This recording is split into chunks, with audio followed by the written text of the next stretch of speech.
沈家择序宴上端上2道菜肴，一道惠灵顿牛排，一道蛋炒饭。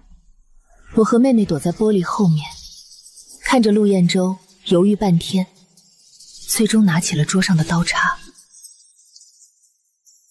姐姐，你输了。彦舟哥哥最终选的人是我。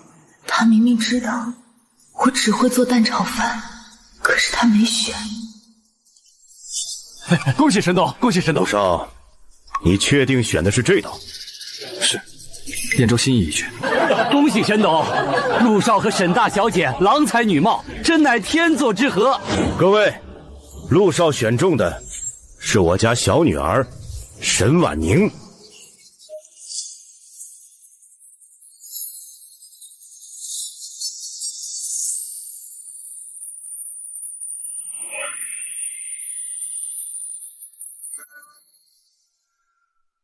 陆少，你确定选的是婉宁？是，彦舟心意已决。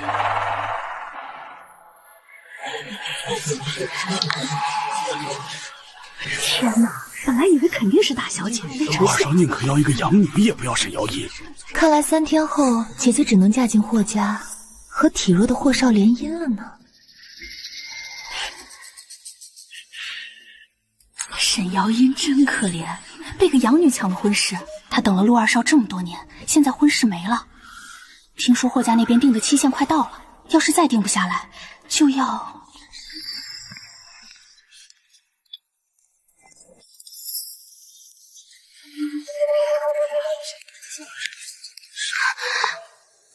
沈董，彦舟心悦婉宁已久，今日当众表明心意，愿娶她为妻，请沈董成全。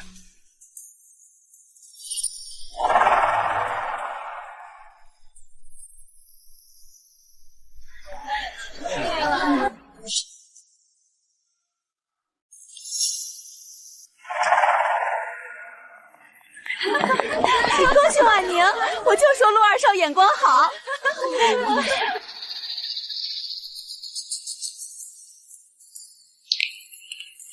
以后该叫陆太太了，晚拜可别忘了咱们。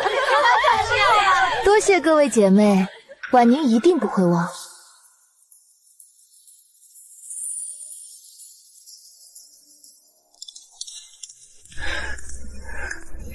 小印，别生闷气了，刚才不过是逢场作戏，你还不明白我的心吗？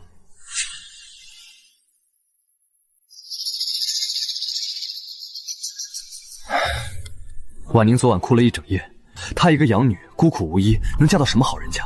你一向罪名是理，这只是缓兵之计，等风头过了，我就跟她解除婚约，风风光光娶你进门。陆彦舟，我是沈婉宁的姐姐，你选了她，我怎么办？你明知道我25岁之前结婚才能继承妈妈留下的遗产，你也知道我25岁还没嫁人就要嫁入霍家，可是你却因为可怜沈婉宁，就抛下我不管。你到底有没有为我考虑过？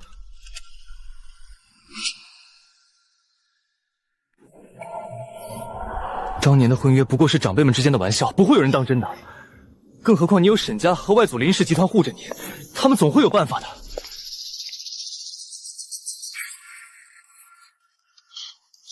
姐姐，你千万别生彦舟的气，婉宁真的太害怕了，才厚着脸皮求他帮我。你是沈家名正言顺的大小姐，怎么会明白一个养女过得多卑微？京圈里哪有好人家会真心看上我？我从小到大都活在姐姐的光环底下，谁不知道姐姐是京圈第1名媛？你还有外公的林氏集团给你撑腰，想追你的人排长队。像姐姐这么优秀的人，怎么可能会被随便嫁掉？求姐姐把彦舟让给婉宁好不好？婉宁什么都没有，只求她帮我这一次。要是被随便嫁人，我这辈子就完了。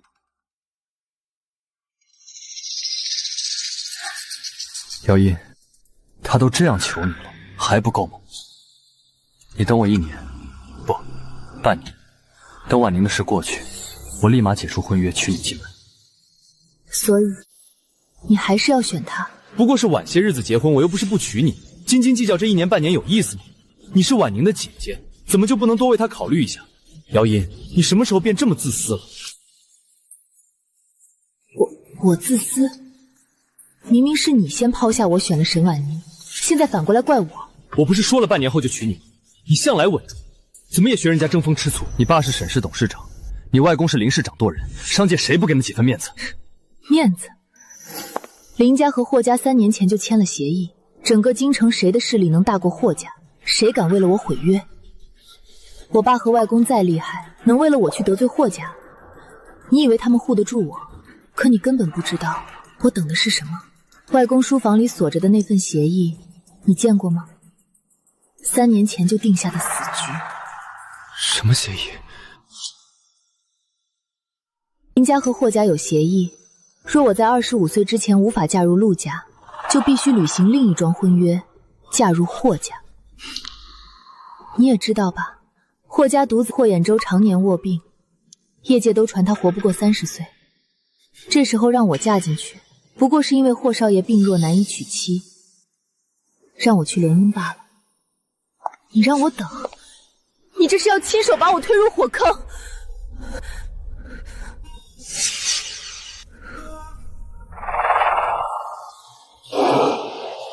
婚约送进林家的那天，我就站在书房门口，看着外公把那份文件锁进保险柜。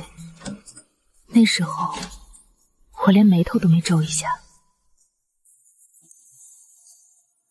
我之所以不怕，是因为你说过你会娶我进门，护我一辈子。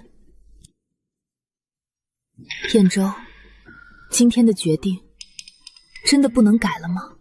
你当真要气我选他？我们曾经那些约定，那些你亲口许下的诺言，在你眼里通通都不作数了，是吗？作数？怎么不作数？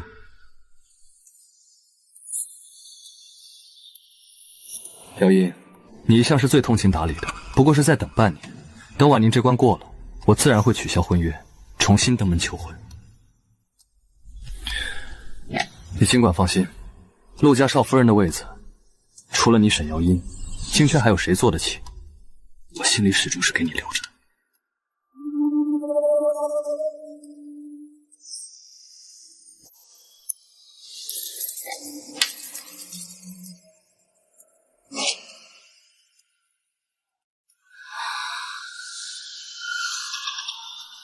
姐姐，燕州刚才亲口说了，过几天就要正式登门拜见父亲了呢。姐姐，到时候你能不能把你手上这条红宝石手链借给我撑撑场面？姐姐你也知道，婉宁只是个养女，平日里哪里买得起这么贵的珠宝？见我家长那天，若是打扮得太寒碜，丢的可不只是婉宁的脸，更是咱们整个沈家的脸面呀。再说了，姐姐若是不肯借，传出去，外人定要说姐姐小气刻薄，容不下自己妹妹。姐姐一向最重名声，定不忍心看外人这么议论你，你说是不是？这条手链是我妈留给我的遗物。婉宁，这条手链我不能给你。至于你说的面子问题，我会让爸联系帝家，叫他们把最新一季的高定珠宝全套送过来，任你挑选，怎么样？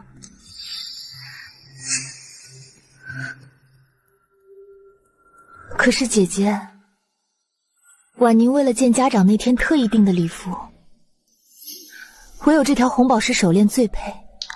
婉宁不是想要抢姐姐的心头好，只是想借来戴半天，订婚宴一结束就立刻还给姐姐。难道就这么一点小事，姐姐也不肯成全婉宁吗？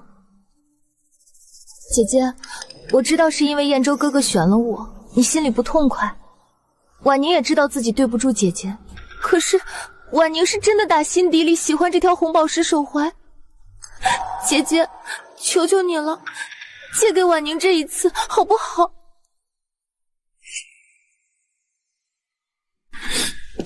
姚音，你素来大度，如今怎么变得这么斤斤计较？不过是一条手链罢了，你平时什么珠宝没见过，何至于为了一条链子为难你妹妹？这样，你今天大方些，把这条手链直接送给婉宁，明天我让帝家那边送2条更好的给你做补偿，总可以了吧？陆彦舟，你补不起。什么补不了？2条不够，3条5条我也送得起。3天后你要正式见家长，想必排场不小。这条手链，我妈临终前拉着我的手，一字一句交代过。她说这是她留给我的唯一嫁妆，她要我一定要带着她出嫁。这是我妈的遗愿，我不会让任何人以任何借口破坏她分毫。婉宁，既然心里清楚有些东西从一开始就不属于你，那你就不该肖想，更不该伸手。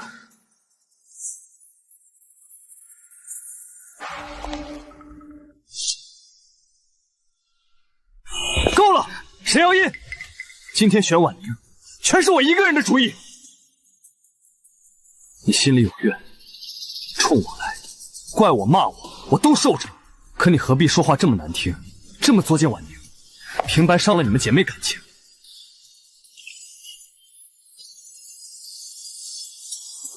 陆少，请自重。既然你已经在众人面前选了婉宁，那么从这一刻起，你就是我妹妹的男朋友。作为我妹妹的男朋友，你对未来的姐姐用这种不敬的语气说话，陆家的家教就是这样的吗？陆少要是真心疼她，哪怕现在就把整个商场买下来送她，我也不会多看一眼。但是属于我的东西，沈婉宁，你给我听好了，只要我沈瑶音还活着，这里里外外所有的东西一样你也别想拿。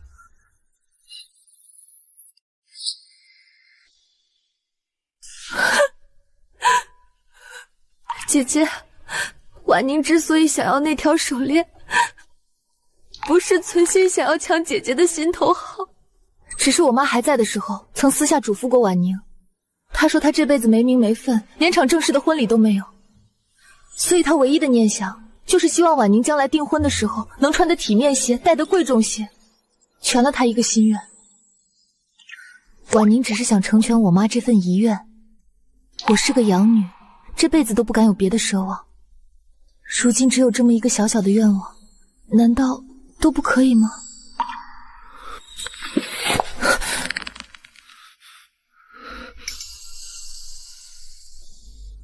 放手。沈瑶音，你够了，别总是摆着你那大小姐的架子咄咄逼人。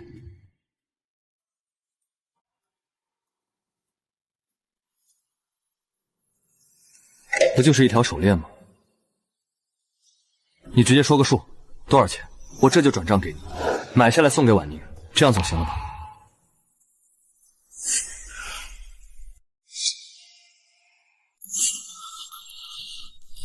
陆彦舟，这是我妈留给我最后的念思。我们从小相识，你会不知道这东西对我的意义，你只是不在乎了。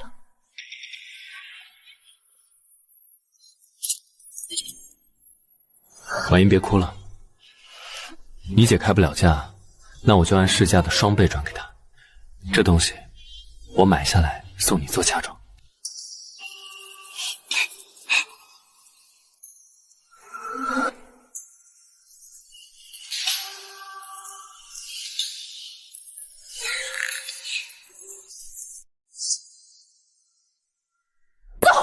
沈婉宁，还给我！啊！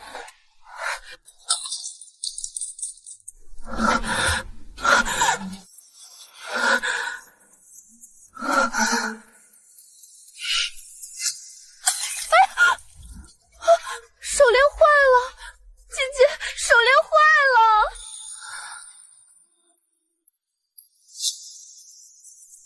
姐，你刚才的样子实在太可怕了。你若实在舍不得给，你直说就是了，婉宁还给你，你何必上手抢呢？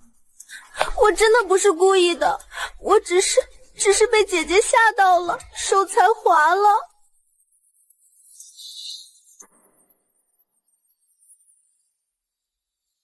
姐姐，你千万别生气，都是婉宁的错，我把我攒下的钱都赔给你，咱们再去买一条一模一样的，不，买一条更好的，好不好？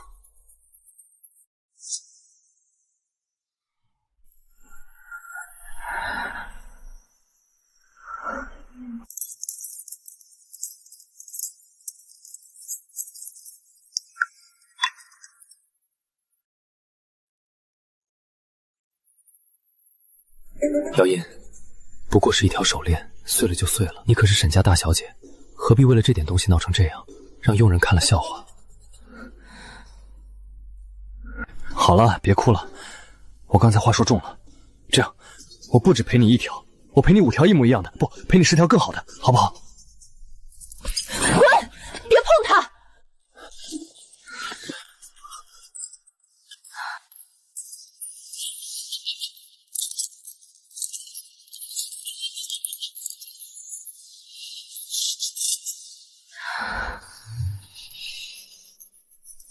陆彦舟，收起你那副令人作呕的嘴脸。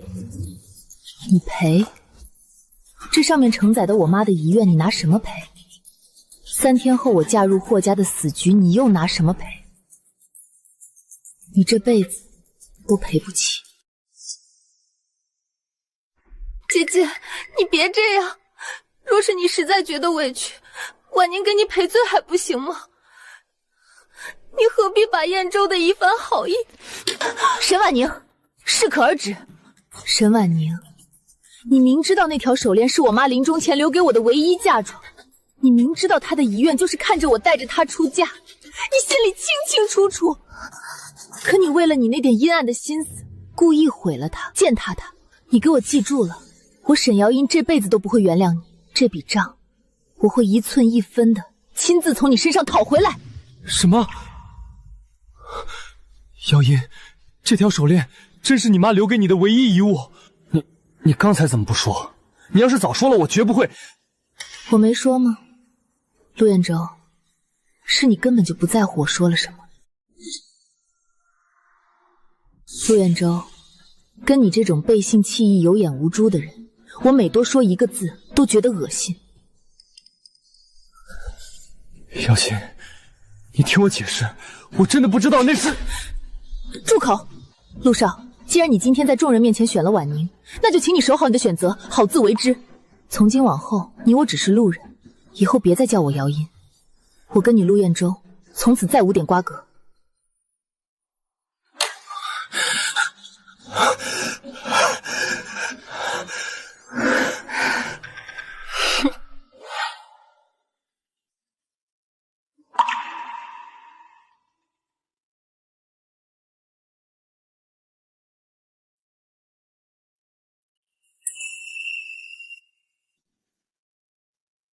爸，姚音，陆家那边，陆彦舟既已做了选择，我也没必要再上赶着。爸，不必再为女儿想办法了。3天后，女儿愿意嫁入霍家。姚音，霍家那孩子的情况你不是不知道，圈里都传他活不过30岁。这时候让你嫁过去，那不是做霍太太，那是守活寡呀！你若实在不愿意，咱们还有办法，让你外公给你找一个年轻有为的，立刻订婚，哪怕门第滴血，也总比嫁进霍家当寡妇强啊！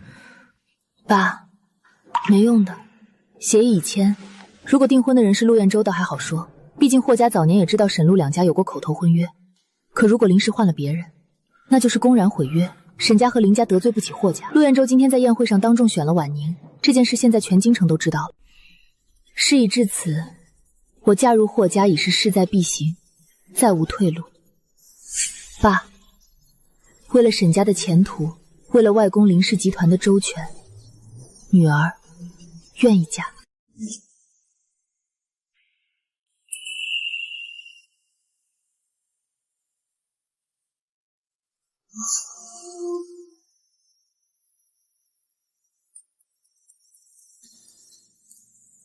春杏，过来。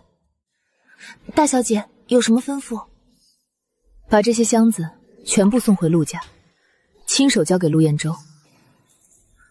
大小姐，这些可都是陆少以前费尽心思寻来送您的，当真要还？那是以前，如今他既然选了沈婉宁，这些旧物再留在我的库房里，只会让我觉得恶心。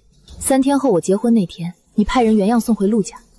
我沈瑶音的东西容不得半点沙子，他的东西我也1分1毫都不稀罕。是，我这就去安排。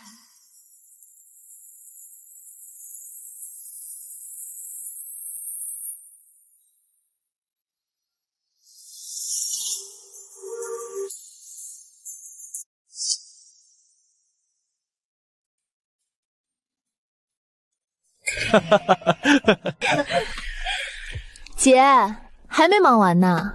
燕州心里记挂着你，特意托我带了些东西送过来。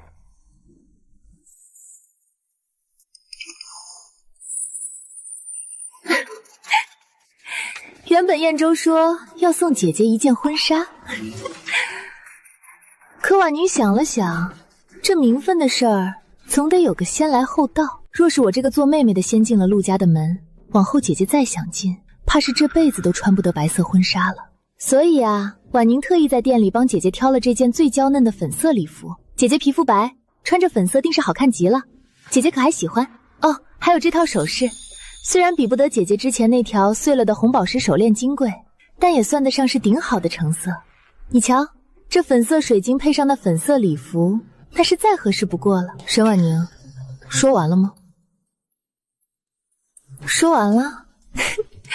姐姐可得好好收着，毕竟这可是燕州对你最后的一点怜惜了。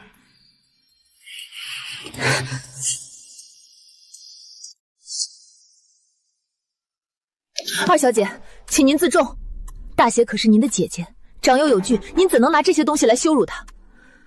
更何况我们大小姐什么时候亲口说过她非要嫁进陆家，非要嫁给陆燕州了？这哪有你说话的份儿？竟然敢这么不分尊卑，你被开除了！沈婉宁，你既然提到了尊卑，那咱们就好好算算这笔账。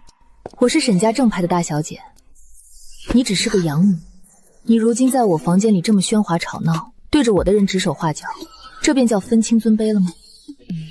是不是要我也当众教训教训你，让你记记这沈家的规矩？你若真想安安稳稳地嫁进陆家，最好乖乖地离我远点，别再来招惹我，否则我有的是办法让你这婚事成不了，让你这辈子都进不去陆家的大门。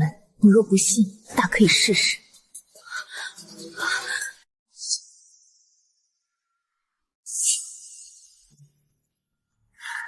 怎么，妹妹的手抖得这么厉害？是在怕我在这紧要关头让你的陆家少奶奶梦生出什么变故吗？姐姐说笑了，燕州那天可是当着满京圈宾客的面亲口说要和我在一起的，众目睽睽板上钉钉的事儿，我有什么好怕的？陆燕州是选了你，可你是不是忘了这沈家谁才是真正的大小姐？如果这时候爸爸突然对外宣布二小姐沈婉宁突发精神疾病无法见人，为了保住沈家和陆家的颜面，你说这婚事最后会落在谁头上？这种事在咱们这种豪门里难道还少见吗？沈婉宁，你给我记牢了，你可以继续在背后实施那些下作手段，但只要你再敢来招惹我一分，我沈瑶英拼了这条命不要，也会让你的这场美梦彻底落空。带着你的东西滚。这几天不管你在沈家看到什么听到什么，都把嘴闭严实了，哪怕是一个字传到外面，我保准让你那陆家少夫人的位置还没坐上去就彻底塌了。听明白了吗？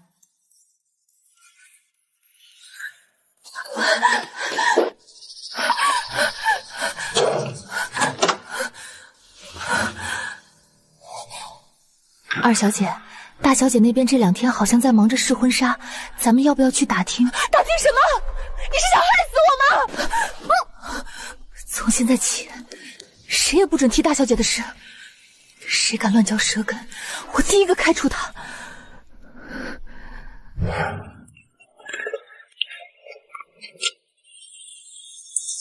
沈大小姐，这是陆少特意寻来的澳白珍珠，还有这几匹高定绸缎面料，说是给您压惊用的。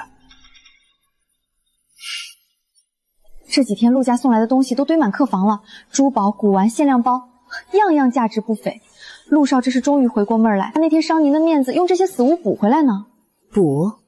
人心若是碎了，拿金山银山填进去也是漏风的。去告诉陆彦州，既然选了别人，就别在这假惺惺。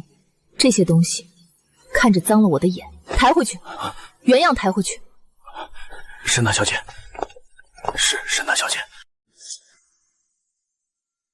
等一下，我反悔了，把这些东西全部登记，今天下午之前统统送去二手奢侈品店和拍卖行。大小姐，这就配合财务一起登记，一件不留。大小姐，这些可都是限量款和稀有皮，若现在急着变现，价钱怕是要折不少。折多少都无所谓，只要换成钱就行。大小姐，您换这么多钱要做什么？把钱全数捐给城郊的福利院，传话给他们，3天后我结婚那天，在城中东南西北4处设公益供餐点，全天提供免费餐食。1为霍家少爷祈福，2为帮助有需要的人。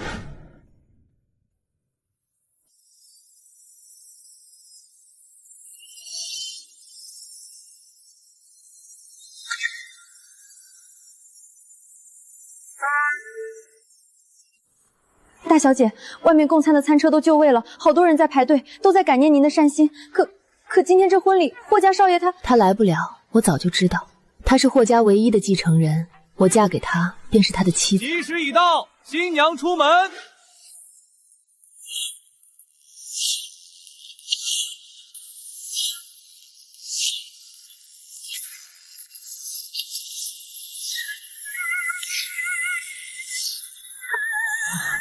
恭喜沈小姐，谢沈小姐的善举。沈小姐人美心善，一定能给霍家带去福气的。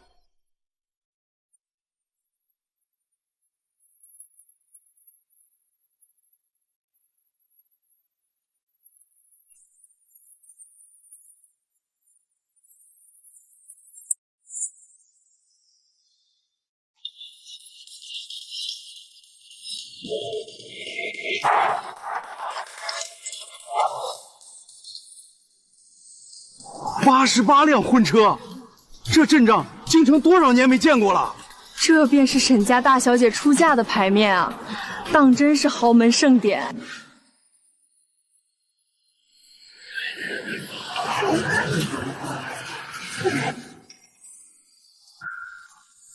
霍家那少爷不是重病缠身吗？京圈哪家千金竟然敢在这个时候嫁过去？陆少还不知道呢，这车里坐着的正是沈家的大小姐沈瑶音。如今啊，人家已经是名正言顺的霍家少奶奶了。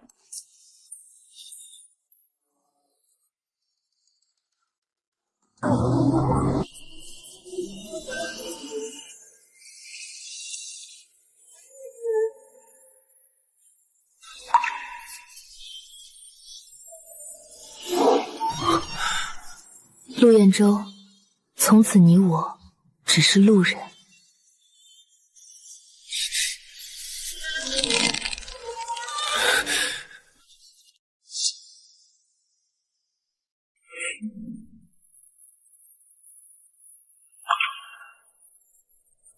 怎么可能？霍家那少爷不是据说活不了多久吗？沈董多疼女儿的人，怎么舍得把亲闺女嫁过去？嘿，这你就不知道了吧？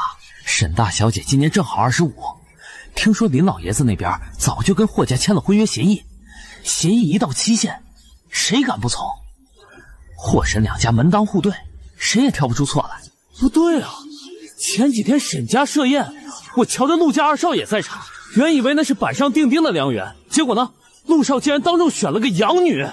我也听说了，沈大小姐跟陆少那是青梅竹马，从小就有口头婚约的。陆少要是早没那心思，早该说清楚啊，非得等到婚约临头了才临时变卦，这不是生生把人往火坑里推吗？当真是害人不浅。沈大小姐嫁进霍家，这以后的日子怎么过啊？陆少，咱们还去沈家下聘吗？真的嫁了。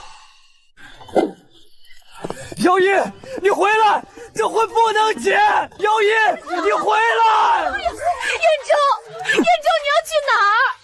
今天是你来沈家下聘的日子，这么多人看着呢。放手！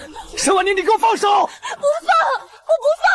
你若现在追出去，我沈婉宁往后在京圈怎么做人？彦舟，你亲手选的我，你不能出尔反尔！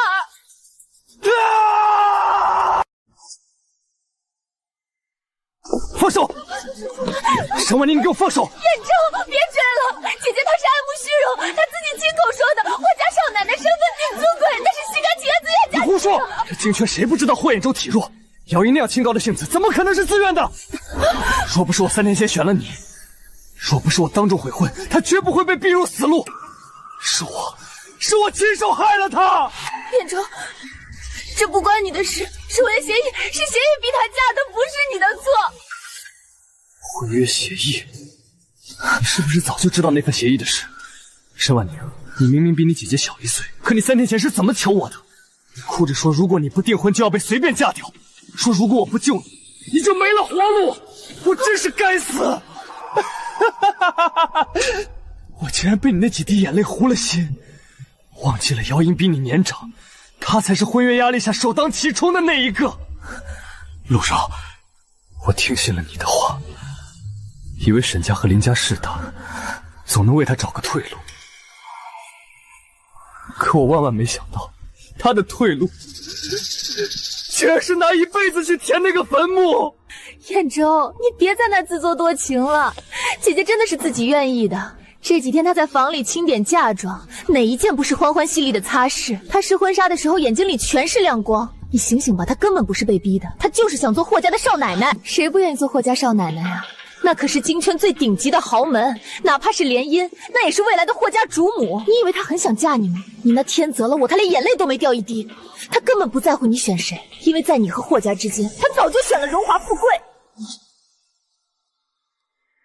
彦州，你清醒点吧！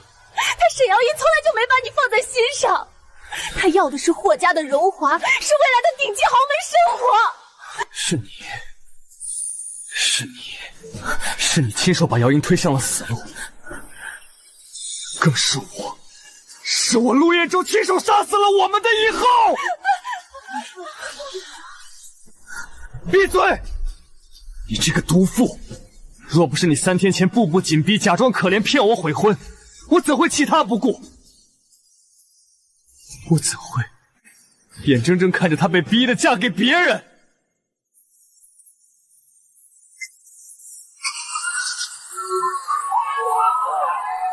让开！都给我让开！姚音，等我！等我呀！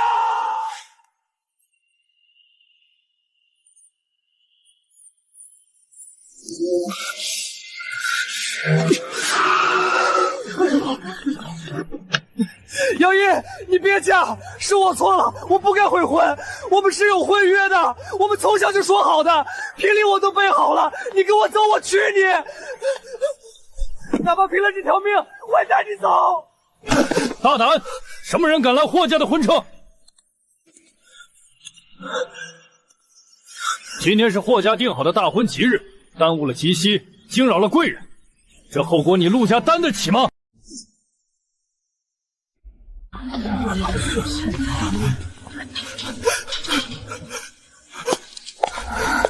陆先生，请你立刻离开。姚音，你回我一句话，我凭着陆家不要也带你走，什么婚约，什么联姻，我带你走。陆少，快别说了，这可是霍家的地盘，要是被扣一个蓄意闹事的罪名，董事长也保不住你。住手！陆先生，请慎言。当年两家所谓的婚约，不过是长辈酒桌上的几句玩笑话，从未有过正式约定，更不曾交换过任何信物。不是的，姚音，我心里……更何况，就在3天前，陆先生已经当着满京圈宾客的面，亲口选了我妹妹沈婉宁。今天，正是你去沈家下聘的日子，难道陆先生健忘了不成？今天是我与霍衍舟先生的大婚之日，这个日子是两家老人精心挑选的吉日。陆先生这样不顾身份强行阻拦，是想毁了我与霍先生的婚姻大事，还是存了什么心思，想对正在守病的霍先生不利？陆先生，耽误了霍先生静养的时辰，你陆家是想与霍氏集团为敌吗？开车。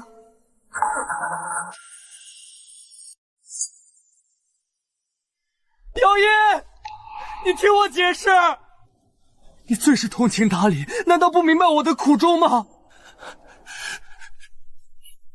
我并非真心喜欢沈婉宁，我与她之间是清白的。我不过是看她在那里哭得快要断了气，口口声声说如果我不选她，这辈子就毁了。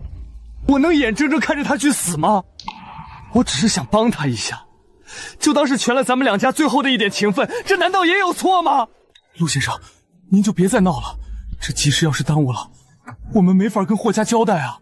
我说过，只需半年，只要过了这阵子的风头，我定会想方设法跟他分手，重新去娶你。等，陆彦舟，3天前的蛋炒饭你没选，霍家婚约你推我一人承担，你口中的帮他一下，便是以牺牲我沈瑶英为代价吗？陆先生，从你端起那份牛排的那一刻起，你便亲手断了你我所有的过往。你做出了你的选择，那你便不再是我的良人。我沈瑶英宁可嫁进霍家守一辈子寡，也绝不回头看你这般背信弃义之人一眼。我说过，从此你我如陌路，再无半点瓜葛。吉时快到了，开车吧。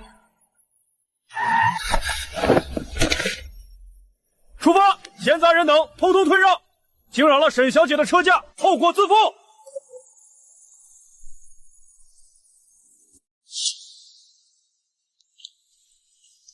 管家，听说霍先生这几天连下床的力气都没有，这仪式能成吗？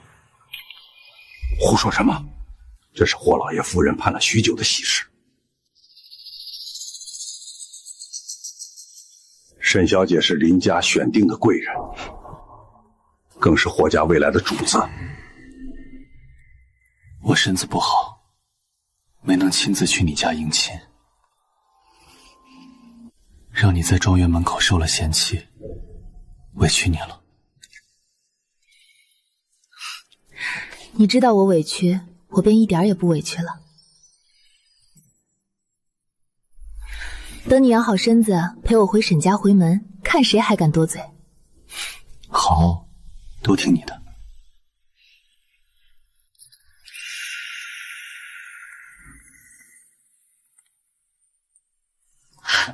这结了婚果真是兖州的转机，他今天气色好了太多。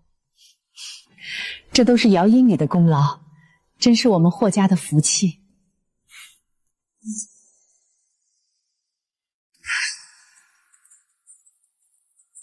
霍老爷备下竹买归置首饰文玩1套，情侣腕表1对。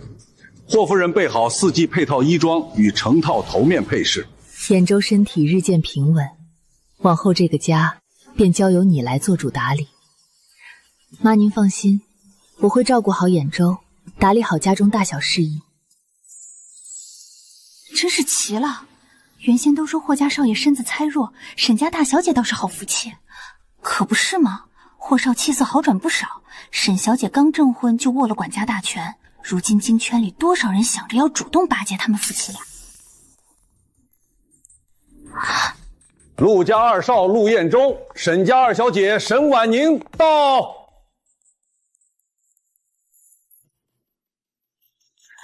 兖州，先前霍家陆续送进来不少物件，沈瑶英倒是借着联姻得了极好的体面机缘。是瑶音吗？兖州，不少圈内人都在看着我们，你别在这里失了分寸发呆。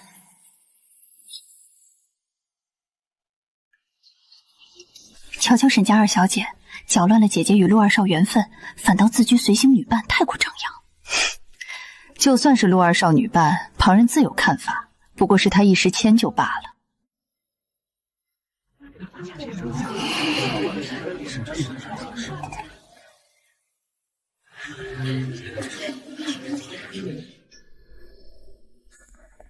姐姐在霍家过得顺累，也不曾知会妹妹，我日日惦念，还以为你嫁入霍家便疏远我了。沈婉宁小姐，还请谨言行事。眼前这位是霍家少夫人，此处是霍家晚宴，一言一行都该懂得分寸礼数。今日是慈善喜庆晚宴，失态哭闹惊扰宾客，惹得主家不悦，后果需要你自行承担。陈嫂，沈小姐既不懂场内规矩，带她去休息室平复情绪，不必在此扰了众人兴致。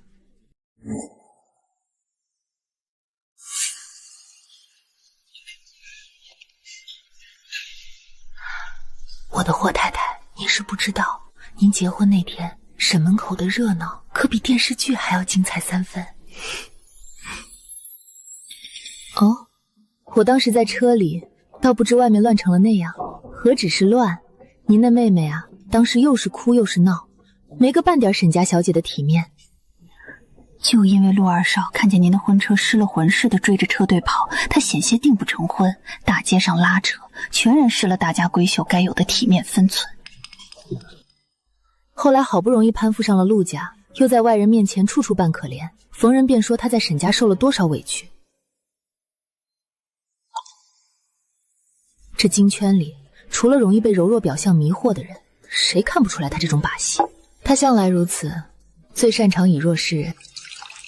果真是行事格局巨次，使了浑身解数争来的，也只是虚有其表的名分，内里早已隔阂重重。您瞧陆少那脸色，哪有半分未婚夫的喜气？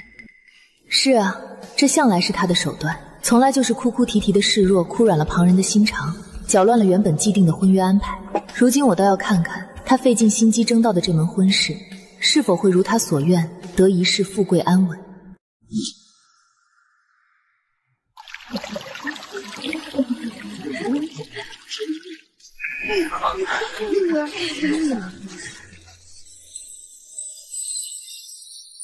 姚音，你看看你现在，我听说婚后霍衍州连董事会都不出席了，是不是？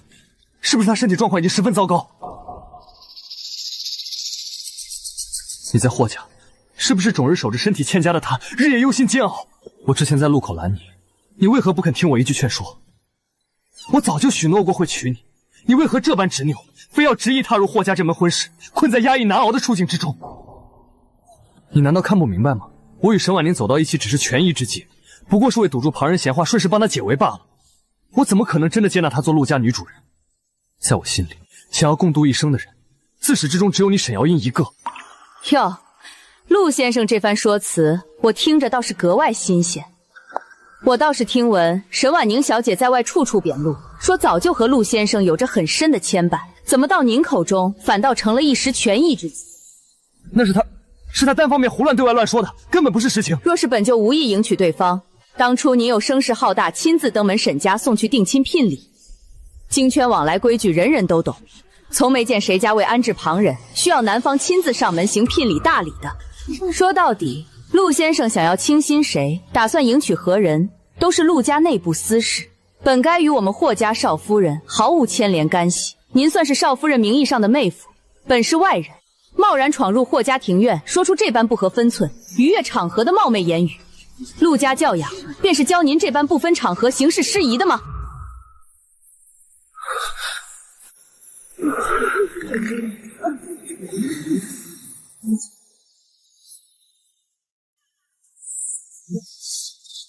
哎呦，早就听说陆家门风严谨，今天一听陈嫂这番话，当真是讲究得很呐。可不是嘛，口头婚约那也是长辈定的，说回就回，全无半点信义可言。如今沈大小姐贵为霍家少夫人，那陆二少倒好，一边和二小姐牵扯不清，一边又跑到霍家少夫人面前摆出一副痴情种的模样给谁看？什么痴情？我看啊，纯粹是管不住自己，嘴里说着忘不掉沈大小姐，背地里跟她牵扯不清。这种人心思摇摆，行事拎不清，实在让人观感不适。陆董和夫人也不知是怎么想的，贸然定下这般亲事，行事考虑不周，长此以往难免连累陆家在外口碑名声。陆夫人怎么不说话了？可是觉得陈嫂说错了？少夫人说的是燕州这孩子失了礼数，回去后我一定严加管教。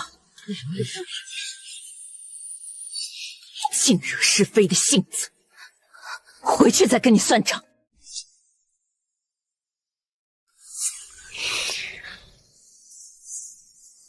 各位太太们，怕是真的误会了，我们陆家几十年的声誉，哪能由着这孩子胡来？前阵子他爸和我都在国外出差，燕州这孩子也不知是被什么迷了心窍，竟趁着长辈不在国内，自己在那儿乱做决定。陆家的少夫人，那得是正儿八经名门望族里出来的大家闺秀，须得德才兼备，家世清白，不是什么人都能当的。当初燕州当真是猪油蒙了心，竟敢私自毁了沈大小姐的婚约，那是我们陆家有愧。可再怎么着，我们陆家也丢不起那个人。断不可能让不懂规矩的人进门做少夫人之位。这不是自己打自己的脸，存心让全京圈看笑话吗？妈，你给我闭嘴，回去再说。听见了吗？陆夫人亲口说了，根本不认可他的名分。终究是没名没分。他当真以为靠着这段相处就能坐稳陆家少夫人的位置，想来也只是陆二少一时心绪上头的短暂好感而已。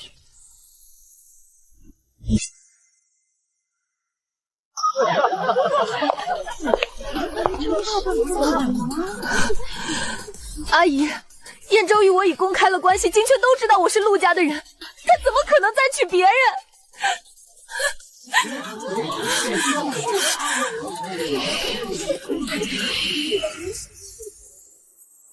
陆夫人都把立场说得明明白白，他还执意上前争辩不休。哪里算得上正式公开的名分？方才夫人已经讲明，只是陆二少年少行事莽撞，他这般当众拉扯，未免太过难堪。燕州，你说话！那天晚上在你家，我与你什么关系，你最清楚。你口口声声说我是你心尖上的人，你怎么能对我这般反悔变心？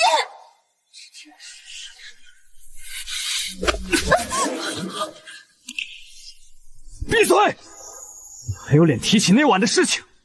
若不是你那天晚上蓄意劝酒把我灌醉，若不是你偷偷用了你姐姐常用的香水，趁着昏暗刻意装扮成她的模样，我陆延州就算再糊涂，又怎么会错把旁人认成心中之人？要不是你刻意布下这样有心机的圈套算计我，我哪怕万般为难，也绝不会对你有半分越界举动。胡说！你是在给自己的薄情寡义找借口。那天夜里你抱着我的时候，亲口唤的分明是我的名字。你说过你最喜欢我温柔体贴，最喜欢我这种小鸟依人的模样，全然不像性子强势凌厉的沈瑶音。这些你全都忘了吗？不可能，不可能！我从未说过那种话。当初一时歉疚，对你稍显包容，仅仅是看你处境惹人同情罢了。我的心底自始至终装着的，只有姚音她一个人。请霍少夫人为我做主。婉宁自知理亏，可我与燕州的关系已是事实，满京圈都知道。如今陆家翻脸不认，这是要赶我走吗？瞧瞧，这若是传出去，堂堂陆家二少是个半途反悔、辜负旁人的人，沈家的门风怕是也要跟着蒙羞喽。谁说不是呢？这姑娘若真闹出什么事来，霍家的喜气可就真被冲散了。少夫人，您是我姐姐，血浓于水啊！若燕州今日当真不认账，婉宁往后在圈子里再也没有立足之地，走投无路了。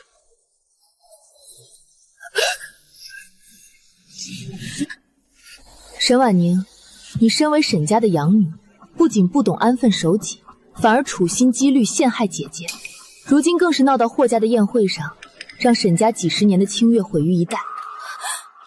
这是我最后一次以姐姐的身份为你说话，今天之后，我会亲自跟爸说，将你从沈家除名，从此沈家没有二小姐，我也不再认你这个妹妹。陆先生，你既然与他已有实质关系，又在路口当众拦车声称要订婚，虽然这关系没有经过滇长辈同意，也没有正式程序，但陆家毕竟是有头有脸的人家，总不能做那等敢做不敢当的事。即便他不配做你陆家的少夫人，可让他跟在你身边，你们陆家也该负起这份责任，不是吗？是，我知道了。回去就办好这件事。姚音，若我把这些事都办妥了，从此循规蹈矩，你可会原谅我以前的过错？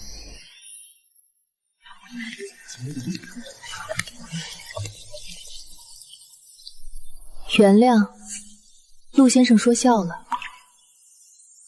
我从未把过去放在心上，何来原谅之说？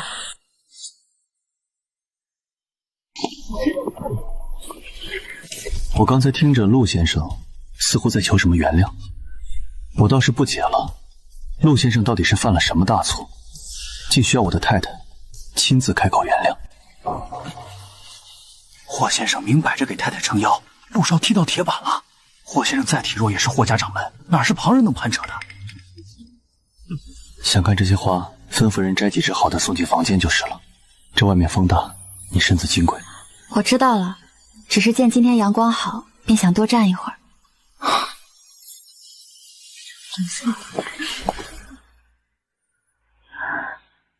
自己出来怎么连件披肩也没拿？回屋吧，我让人备了你爱吃的甜点。谁说霍少病重不理世事？这般疼人，沈瑶英真是上辈子修来的福分。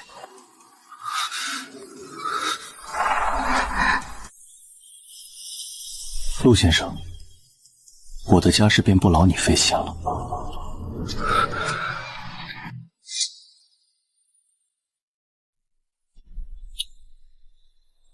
这地方大了，什么聒噪的人都有。姚英，这些人不配污了你的耳，去跟我妈说一声，就说我身体有些乏了，这些应酬的事麻烦他老人家安排吧。是，我这就去。这风大，姚英陪我去休息室歇一会儿。新到的茶叶，我想陪你一起品。你们是没瞧见那场面，霍少虽说身体还没大好，可护着霍少夫人的那股劲儿，简直把咱们这些人的眼都晃瞎了。可不是嘛，本来以为沈家大小姐嫁过去是受苦的，谁成想霍少竟然把她当心尖子疼。那陆二少还在那儿装深情，可人家现在毫不在意。晚宴过后，全京圈都传开了，霍少夫人那是一点委屈都受不了的，谁敢惹她，霍少头一个不答应。咱们陆家的脸今天算是丢尽了。那个养女，我不管你用什么办法，必须让她主动离开。妈，那天晚上我确实……够了，那种手段也配谈名分？管家，太太，明天一早去沈家知会一声，就说陆家的名声容不得半点玷污。看在沈家的面子上，咱们陆家只能让沈婉宁跟在燕州身边，没有任何名分。这沈二小姐怕是会闹。没有名分就是没有名分。进了这个门，有的是规矩教他。爸，你不能这么狠心！当初陆彦州当众选了我，全金圈都以为我是未来的陆家少夫人，可现在居然让我无名无分的跟在他身边，这样女儿要怎么见人啊？你还有脸提以后？你在霍家宴会上丢尽了我的脸，全京圈都在戳我的脊梁骨。沈家没你这种不知廉耻的女儿。你若真觉得委屈，我便为你另寻一门亲事，安排你出国，找个正经人家，保你一生衣食无忧。出国？那我还怎么把那个女人踩在脚下？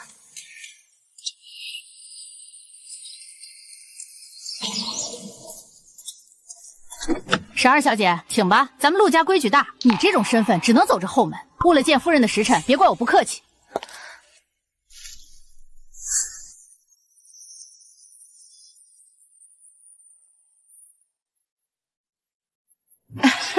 秦家这位才是正经的陆少夫人呀，那沈家的养女到底是上不得台面的。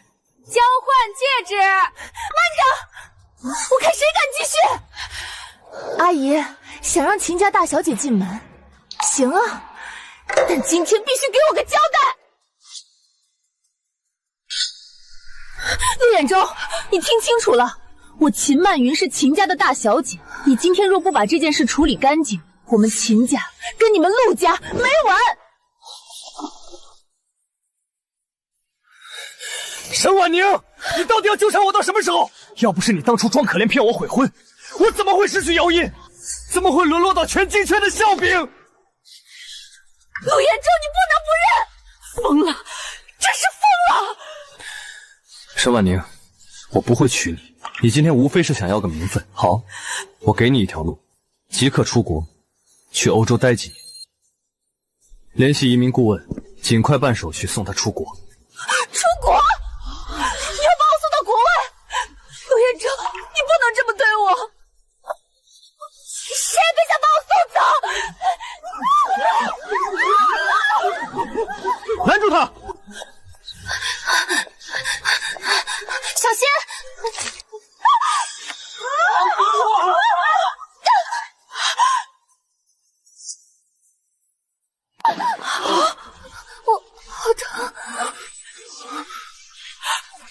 愣着干什么？快叫救护车！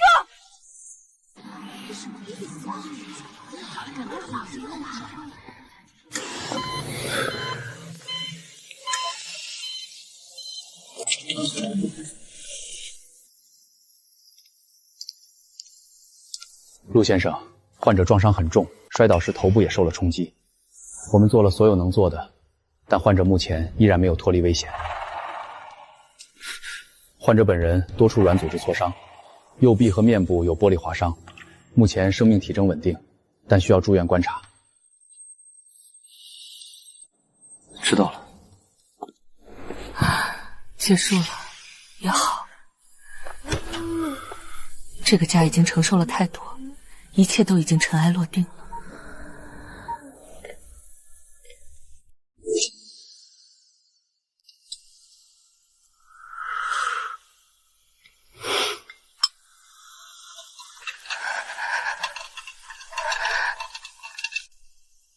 夫人，请喝茶。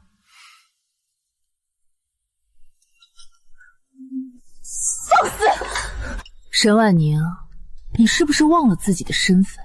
在我面前，这双眼睛还敢不安分？是还没被教训够吗？行了，少说两句。你心疼啊？别忘了，他可是敢在我们婚礼上捣乱。我要是再不管，陆家怕是要被他搅翻天了。滚回你的房间去，没我的允许，半步不准踏出来。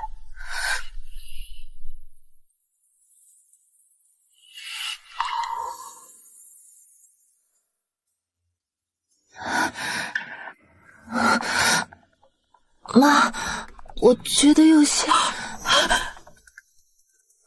叫医生！哎呀！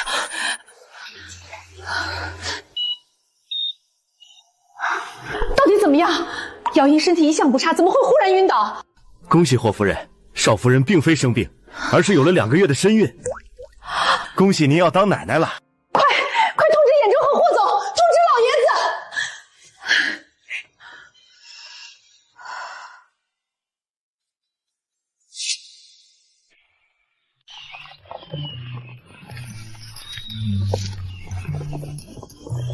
管家，这天是不是真的变了？当初满京圈的医生都在私下议论，说少爷怕是熬不过今年。可不是嘛，如今半年都过去了，咱们少爷虽说身体还比不上运动员，可你瞧瞧，现在哪还有半点当初的虚弱样子？这都是少夫人的功劳。现在少夫人肚子里有了孩子，少爷和夫人高兴的跟什么似的。霍家后继有人，这才是真正的大喜事。奇迹，当真是奇迹啊！霍先生半年前身体各项指标都很不乐观，如今虽仍需要调养，但各项数据都在好转，已完全没有了当初的衰竭迹象。辛苦你了，去休息吧。姚音，我竟然马上也要做爸爸了。你吉人天相，这是上天给我们的礼物。你知道吗？在娶你之前，我每天看到的都是天花板了。我原本也没敢想过会有自己的孩子。我现在只想好好活下去，想亲眼看着这个孩子长大，想跟你一起到老。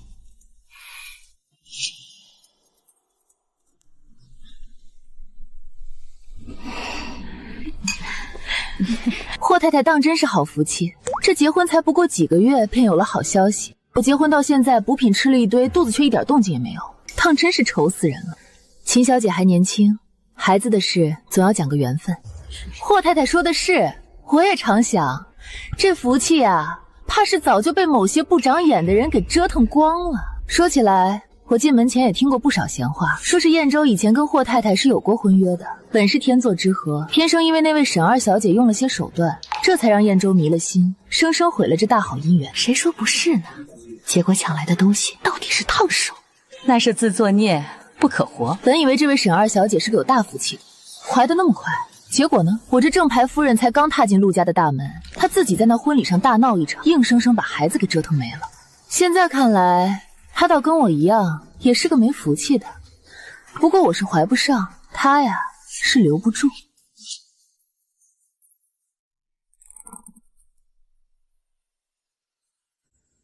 那也比你这个陆太太强，你们都不知道吧？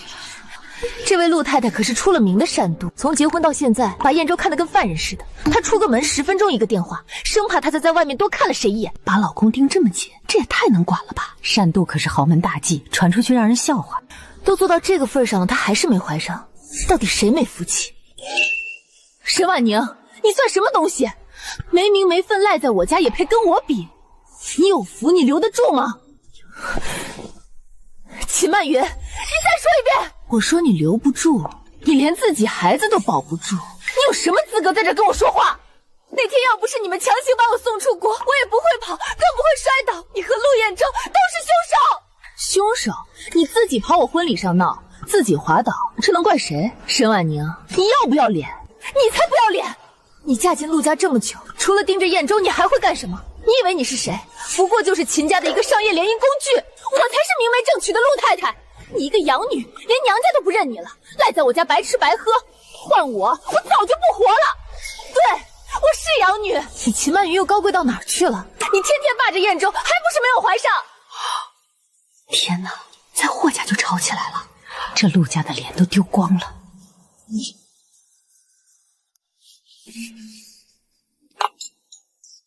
陆太太、沈儿小姐，二位在我霍家吵得挺尽兴的，看来对自己刚才的表现还挺满意。霍少夫人，不是的，不用解释。我听了半天，你们俩争来吵去，不就是互相嫌对方给陆家丢人吗？可要我说，二位这嗓门这架势，怕是都得好好补补课了。既然陆家乱成这样，闲到二位跑到我这儿来吵，那我就勉为其难替陆家操操心。这两位京圈最有名的礼仪老师，专门教豪门的太太们怎么守规矩的，多少名媛排着队请他们上课。今天这二位老师，从明天开始，他们就住进陆家，给陆太太和沈儿小姐私人定制课程，3个月，每周6天，每天8个小时，学学怎么说话，什么能说，什么不能说，还有怎么管住自己的情绪。既然你们俩连最基本的礼仪都顾不上，那就从头开始学。陆太太，没问题吧？谢霍少夫人费心。沈二小姐，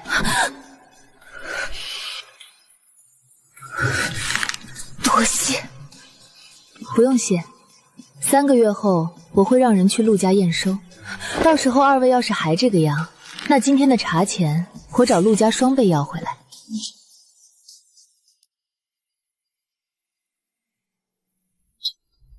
咱们少夫人真是大度，有些人跑到别人家里撒泼骂街，少夫人不跟他计较，还请老师教规矩，这待遇亲妈都未必能给。在我面前失态，丢的不是他们的人脸，是霍家的脸面。既然他们管不住自己的嘴，那就让专业的人替他们管。这种管教人的方法，我手里多的是。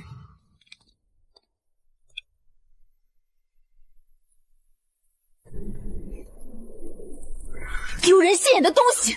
都是因为你刚才那张破嘴，害得我也要跟着上3个月课。你知道外面那些人会怎么笑话我吗？太太这会儿倒怪起我来了。刚才吵架的时候，你不是骂得挺起劲儿的吗？咱俩半斤8两，谁也别嫌谁。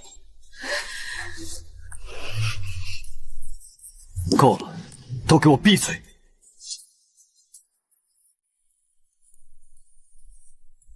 秦太太，坐姿，你现在的样子可不像豪门太太。沈二小姐，你笑什么？你的手，茶杯端在指尖，这是端茶还是捏兰花指？重来。下周新增表情管理课，二位在公开场合的表情控制太差了，每人练习100遍微笑，录视频周3交上来。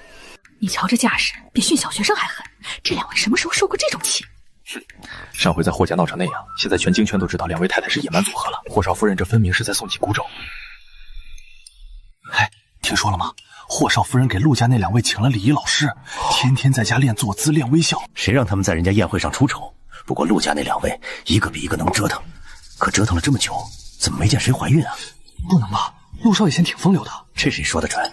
搞不好问题就出在他自己身上。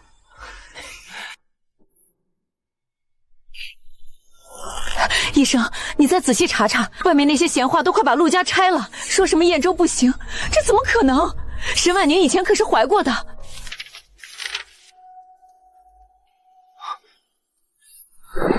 陆夫人，陆少这身体指标显示是长期摄入了干扰类药物所致。什么药？这种药物很难检测，但能让人丧失生育能力。陆少这身体，怕是这辈子都不可能有孩子了。是谁？是谁要绝了我陆家的后？不可能，绝不可能！当初那个女人可是实打实怀上的，那时候眼中还好好的。下药？谁敢给我下药？几个月前她还有了孩子，只有那之后，我的身体才……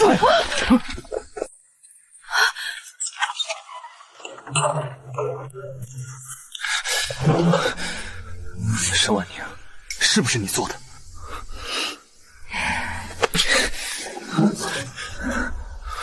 是我，又怎么样？陆彦昭，你结婚那天为了那个秦曼云想要把我强行送出国，是你逼得我在婚礼上逃跑，是你害我撞到香槟上摔倒，是你害得我失去一切。那是你自己摔倒的。你以前怎么说的？你说过你会娶我的，可后来呢？既然如此，那大家都别好过，那秦曼云算什么？我还是沈家的女儿呢。你们对我不仁，就别怪我不义。你知不知道你在说什么？是你自己见异思迁，既想要沈瑶英的身份，又想要我的顺从，这世上哪有两全其美的好事？你现在看着秦曼媛天天霸着你，是不是觉得特别像个笑话？这是要断我们陆家的根脉。对，你们害得我一无所有，现在你们也跟我一样了。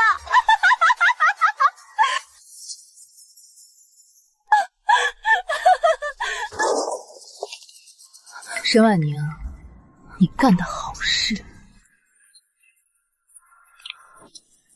你让燕州落得这般下场，你说我该怎么谢谢你？你想干什么？把他送到执法室。放开我！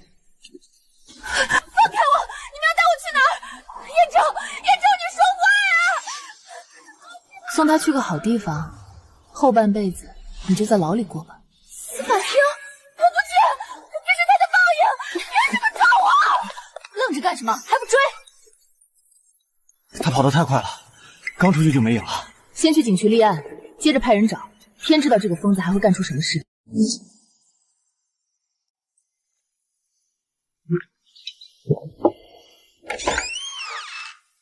陆少，公司那边董事长催了好几回了，好几个大项目就等您签字了。您看，滚都给我滚！绝后了，陆家都绝后了，签什么字？一堆废纸。陆少自打那事之后，整个人都废了。太太房间一步都不去，天天喝得烂醉。哎，这样下去不行啊！万一喝出个好歹，咱们也得跟着倒霉。要不，带他出去散散心，换换心情也好。这少夫人那边要是知道了，还得了？少夫人现在一门心思跟那两个礼仪老师斗法，哪有空管这边？再说了，陆少这状态，不给他找点消遣，迟早要完。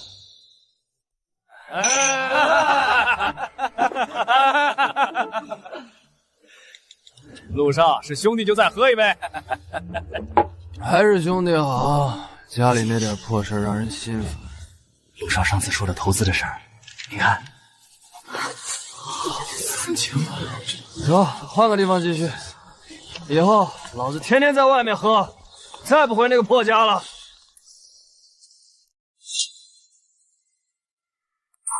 燕州，我的儿子！都给我滚出去，把少爷拖上车！爸，来一起喝。医生，他到底怎么了？我直说了，陆少长期酗酒，免疫力已经彻底垮了，在外面跟那些不三不四的人混在一起，染上了病，而且因为发现的太晚，现在身体各项指标全乱了，皮肤开始长疹子。我们家有的是钱，你开价，你救救他！陆少现在的身体状况根本撑不过任何大剂量的治疗，从今天起必须严格隔离，任何人不能直接接触他的血液和体液，否则有传染风险。如果继续恶化，最后会全身器官衰竭，到那时候谁也救不了。染上这种见不得人的病，这要是传出去，我秦曼云的脸往哪儿搁？夫人，慢点。你男人都快没了，你还在想你的脸面？我的脸面你们陆家给过我脸面吗？从我进门那天起，这个家就没消停过一天。现在他在外行事不检点，惹出一身病，都怪起我来了。传话下去，陆家从今天起谢绝所有访客，采购从后门走，打扫的只留2个信得过的，就说少爷得了重病，需要静养，谁也不见。夫人，护宫那边加钱，让他们把嘴闭严，谁要是往外说一个字，就别怪我不客气。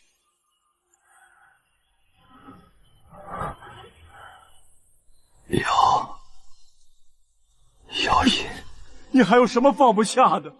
都到这时候了，还念着那个不该念的人。我要离开，陆彦州没了，陆家也散了，我没必要继续守在这里。走吧，都走吧。陆家几十年的家业全完了，我也没脸在商界待下去了。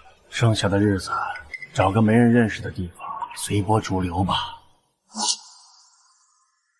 夫人，我在陆家干了10几年了，您说赶就赶。陆家都没了，还雇什么佣人？工资结清了，走吧。陆太太，房子买家那边催了，问什么时候能腾空交房。快了，东西都搬得差不多了，就剩几个房间还没清。听说陆彦州倒了，真的倒了？是不是真的？啊！你告诉我是不是真的？把他给我弄走！报应都是报应啊！陆彦州，你不是要把我送出国吗？你不是要去秦曼云吗？到头来你比我还惨，我好歹还活着。来人，把他给我送到司法庭！我要让他为自己的行为付出代价！放开我，我不去！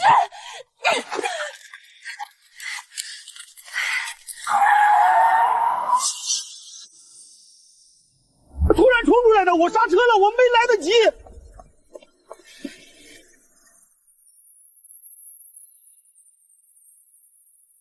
联系沈家，让他们来处理后事吧。活着给人添堵，人没了还得让人收拾。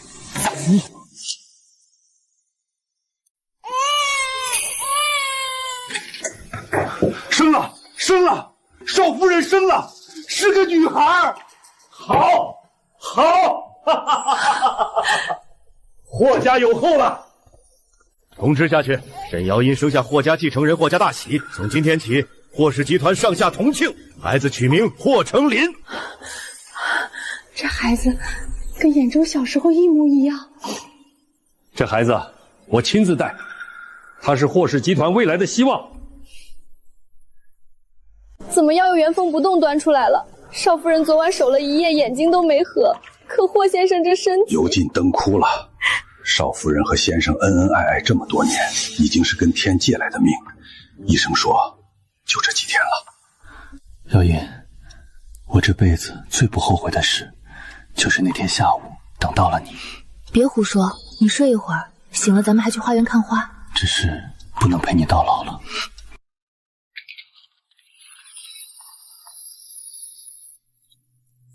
见过董事长，见过霍太。我将继承父亲遗志，带领霍氏集团做出一番更大的事业。